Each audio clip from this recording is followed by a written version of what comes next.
Okay, so let us start po sa ating topic na pag-aaralan ngayon. Magandang hapon po sa inyo mga kapatid. Pero bago po tayo mag-umpisa, nais ko pong ipakita sa inyo yung naka-slide. Nakita niyo po ba yung nakasulat dyan? Ayan po. Ano po ang sinasabi dyan? Bakit ako naririto sa mundo? Natanong niyo na po ba sa sarili niyan kung bakit kayo nandito sa mundo? Anong dahilan kaya kung bakit tayo naririto sa mundo? Siyempre may dahilan yan. Pwede bang walang dahilan yan? May dahilan na lahat ng bagay. So, pasisimulan ko yung ating pag-aaral sa isang maikling kwento. So, ito po yung kwento. Minsan, may naligaw sa isang kabundukan. Nang huminto siya sa isang kampo para humingi ng direksyon, sinabi ng mga nandun sa kampo sa kanya, hindi ka makakarating doon mula rito. Kailangan kang magsimula sa kabilang ibayo. Yan po yung napaka-ikling kwento. So, anong connect niyan sa ating pag-aaralan? Ito po ang connect niyan. Hindi po natin mararating ang layunin ng buhay natin kapag nagsimula tayo sa sarili natin. Dapat tayo magsimula sa Diyos, ang ating tagapagligtas. Nabubuhay ka dahil niloob ng Diyos na ikaw ay mabuhay. Nilikha ka ng Diyos para sa Kanya. At hanggat hindi mo ito nauunawaan, kapatid, ang buhay natin ay walang saysay. Tanging sa Diyos natin, matutuklasan ang ating pinagmulan, ang ating pagkakakilanlan, o yung tinatawag na identity, ang ating layunin, ang ating kabuluhan at ang ating kahihinatnan. Ang lahat ng ibang daan na hindi patungo sa Diyos ay walang lagpusan. Maraming tao ang nagtatangkang gamitin lang ang Diyos para makuha yung kanilang mga sariling hangarin. Pero ito ay isang pagbabaliktad ng kalikasan at ito ay mauuwi lamang sa kabiguan. Ang ating pong topic ngayon ay mayroong pamagat na hindi ka isang aksidente. So itong sinasabi ng Panginoon na lumikha sa iyo, na nag-anyo sa iyo sa sinapupunan. Mababasa natin yan sa Isaiah chapter 44 verse 2. Mga kapatid, o bago man nanampalataya, ang Diyos ay hindi nakikipagsapalaran. Tandaan niyo po yan. Ikaw ay hindi aksidente lamang. Ang pagsilang mo ay hindi pagkakamali. At ang buhay mo ay hindi bunga lamang ng mga pagkakataon. Kung hindi man binalak ng mga magulang mo na iluwal ka sa mundo, may Diyos na naghanda ng lahat para sa iyo. Hindi siya nagulat sa iyong pagsilang. Ang totoo, hinintay niya at inaasahan niya ito. Dahil bago ka pa ipinaglihi ng iyong ina, naubuo ka na sa isipan ng Diyos. Iniisip ka na ng Diyos nung paman. Hindi biro ng tadhana o kapalaran, mga kapatid, na ikaw ay nagkaroon ng hininga sa mga sandaling ito. Ikaw ay buhay dahil niloob ng Diyos na likhain ka. Sinasabi sa Biblia, tutuparin ng Panginoon ang kanyang layunin. Itinakda rin ng Diyos ang lahat ng detalye ng iyong katawan. Sinadya niyang piliin ang iyong lahi. Ang kulay mo ngayon, ang iyong balat, ang iyong buhok, at ang iba mo pang mga katangian. Dinisenyo ng Diyos ang katawan mo ayon sa gusto niya para sa iyo. Pinagpasyahan niya rin kung ano ang kakayahang dapat ay meron ka, pati ang pagkakabukod tangi ng iyong pagkatao. Sinasabi sa Biblia, ang buto ko sa katawan noong iyon ay hugisin sa loob ng bahay bata. Doon iyong napapansin, lumalaki ako sa iyo'y di nalilihim. Sapagkat may dahilan mga kapatid, ang Diyos nang ikaw ay likhain niya. Pinagpasyahan niya rin kung kailan ka isisilang at kung kailan ka mabubuhay. Bago ka pa ipanganak ay nabuo na ang plano niya para sa iyo. Napili na rin niya ang saktong oras ng iyong pagsilang at yung tinatawag na kamatayan. Sinasabi rin sa Biblia, nakita ng iyong mga mata ang aking walang anyong sangka at iyong aklat. Bawat isa sa mga iyon ay nakasulat ang mga araw na sa akin ay sinakda nang wala pang anuman sa kanila. So mga kapatid, planado rin ng Diyos kung saan ka isisilang at kung saan ka mamamatay nang ayon sa kanyang layunin. Ang lahi at lipi mo ay hindi isang aksidente. Hindi siya nagbakasakali sa kahit anumang maliit na bagay tungkol sa iyo. Binuo niya ang lahat ng ito ayon sa kanyang layunin. Sinasabi ng Biblia, nilikha niya mula sa isa ang bawat bansa ng mga tao upang manirahan sa ibabong ng lupa. Itinakda niya ang mga panahon, mga hangganan ng kanilang tiliran.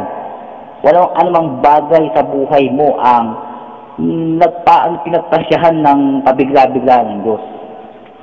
Ang lahat ay para sa isang layunin. Ang nakamamangha pa, Napagpasyahan din ng Diyos kung paano ka ipapanganak.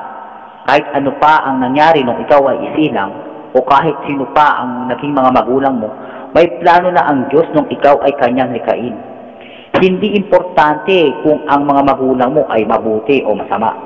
Alam ng Diyos na ang dalawang nilang na yan ay may taglay ng eksakto mga palaang kanang kasangkap upang mabuo ka, o ikaw na nasa kanyang isipan. Tinaglay niya ang tamang DNA na nais ng Diyos para mabuo ka. Kung mayroong mga magulang na ilehitimo, walang ilihitimong anak. Kung may mga anak na hindi binalak ng kanilang mga magulang, ang mga ito ay hindi aksidente sa paningin ng Diyos. Sa pagbubuo niya ng kanyang layunin, isinaalang-alang ng Panginoon ang pagkakamali ng tao at maging ang kasalanan.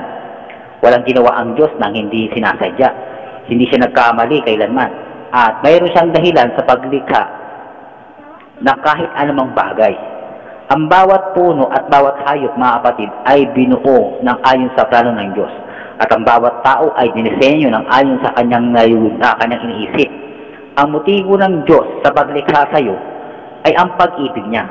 Sinasabi sa Biblia, at sa atin niyang paikipag-isang ito, hinirang niya tayo bago pa nilikha ang sanlibutan upang maging banal at walang kapintasan sa harapan niya. Kaya dahil sa pag-ibig ng Diyos, inisip ka na ng Diyos bago pa man niya nilikhain ang daigdig. Yun ang dahilan kung bakit niya nilikha ang planetang ito. Dinisenyo niya ang buong kapaligiran upang tayo ay manirahan. Tayo ang sentro ng kanyang pag-ibig at ang pinakamahalaga sa lahat ng kanyang mga nilikha. Sinasabi sa Biblia, niloob niyang tayo maging anak niya sa pamamagitan ng salita ng katotohanan upang matangi tayo at maging higit sa lahat ng kanyang mga nilalang. Ganyan kakamahal at pinahalagahan ng Diyos. Ang Diyos ay hindi padalos-dalos sa kanyang mga akbang. Masusi niyang binalangkas ang lahat ng may buong katiyakan. Kaya habang dumarami ang mga siyentipiko nag-aaral tungkol sa sansinuko, higit nating nauunawaan ngayong mga bago mananampalataya, akmang-akma ang mundo para sa atin. Ito ay talagang ginawa para sa ating kapanatilihan at mayroong eksaktong mga katangian para mabuhay tayo. Si Dr. Michael Denton ay naglingkod din sa pamantasan ng Otago sa New Zealand, mga kapatid. Share ko na rin. Bilang pinunong mananaliksik sa molecular genetics, ganito ang kanyang konklusyon. Ang lahat ng mga katibayang maaaring makuha mula sa biolohiya ay iba pang mga kaugnay na agham ay sumusuporta sa pangunahing posisyon. Ano yung posisyon na yun? Yung sandaigdigan. Ang sandaigdigan ay dinisenyo ng buo para sa isang layunin. Ito ay walang iba kundi ang mapanatili at masustentuhan ang buhay at ang sangkatauhan. Ang sentral na katotohanan ito ay nagbibigay ng katuturan mga kapatid, at paliwanag sa lahat ng aspeto ng realidad. Ganito rin ang sinasabi ng Biblia, ilang libong taon na ang nakakaraan. Sapagkat ito ang sinabi ng Panginoon na lumikha ng langit. Siya ay Diyos na nag-anyo ng lupa at gumawa niyon na kanyang itinatag. Hindi niya ito nilikha na sira. Ito ay kanyang inanyuan upang tiran. Ako ang Panginoon at wala ng iba. Bakit ginawa ng Diyos kaya ang lahat ng ito? Bakit nag-abala siya na likhain ang sandaigdigan para sa atin? Ito'y sapagkat siya ay isang Diyos ng pag-ibig. Ang ganitong uri ng pag-ibig ay mahirap maintindihan, mga kapatid, subalit lubos na mapagkakatiwalaan. Ikaw ay nilikha upang maging tanging tampulan ng pag-ibig ng Diyos. Nilikha ka ng Diyos para mahalin niya ito. Nilikha ka ng Diyos para mahalin ka niya. Ito ang isang katotohanan. Dapat nating bantayan ang ating buhay. Ayon sa Biblia, ang Diyos ay pag-ibig. Hindi nito sinasabing ang Diyos ay may pag-ibig. Siya ay pag-ibig. Pag-ibig ang sentral at di maaalis na bahagi ng karakter ng Diyos. Ang pag-ibig na namamayani sa samahan ng mga mananampalataya ay ganap. Hindi kailangan ng Diyos na likhain ka. Hindi rin naman siya nalulumbay kung wala ka. Subalit dinais niyang likhain ka upang ipadama sa iyo ang kanyang pag-ibig. Sinabi ng Diyos, ikayo'y inaruga ko mula sa inyong pagsilang. Iningatan ko kayo hanggang sa pumuti ang inyong buhok at kayo'y tumanda. Kayo'y nilikha ko, kaya tungkulin ko kayo'y iligtas at laging talingain. Kung walang Diyos mga kapatid, wala tayo. At tayong lahat ay mga aksidente lamang. At bunga ng mga di sinasadyang pagbabago sa sandaigdigan. Pwede walang tama o mali. At wala ring pag-asa pagkatapos na maikling buhay mo dito sa daigdig. Subalit may Diyos na siyang lumikha sa iyo para sa isang layunin. At ang buhay mo ay may malalim na kabuluhan. Matutuklasan lamang natin ang kabuluhan at katuturan ng buhay kapag ang Diyos ang ginawa nating reference point ng ating buhay. Ayon sa Romans chapter 12 verse 3, ang tanging wastong paraan upang maunawaan natin ang ating sarili, mga kapatid, ay sa pamagitan ng pagkilala kung sino ang Diyos at kung ano ang kanyang ginawa para sa atin. Ang kabuuan ng lahat ng ito ay nakasaad sa tula ni Russell Clipper. Ikaw ay ikaw para sa mahalagang rason. Ikaw ay bahagi ng salimuot na layon. Dinisenyo kang ganap. Ikaw ay bukod tangi, espesyal sa paningin ng Diyos.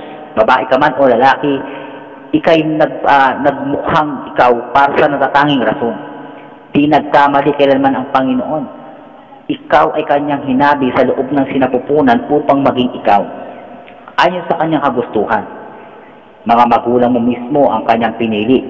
Maging ano pa man ang iyong iniisip, sila ay sinadya sa plano ng Diyos ay umayon at kanilang tinataglay ang tatak ng Panginoon. Dinanas mong sugat, hindi ganoon kadali.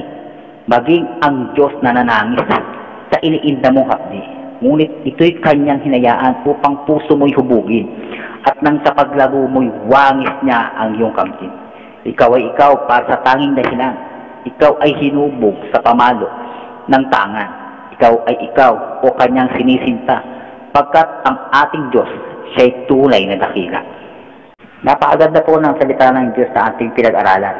Sa ngayon, yan lang po muna ang ating tatalakayin. At sa mga susunod pong linggo na darating, ay ating po pag-aaralan iba pa. So tandaan po natin tayong lahat ay hindi aksidente. Nawa meron tayong napulot na aral at meron tayong natutunan upang makagkaroon ng encourage sa bawat isa sa atin na tayo ay manatili sa kalinga ng Diyos.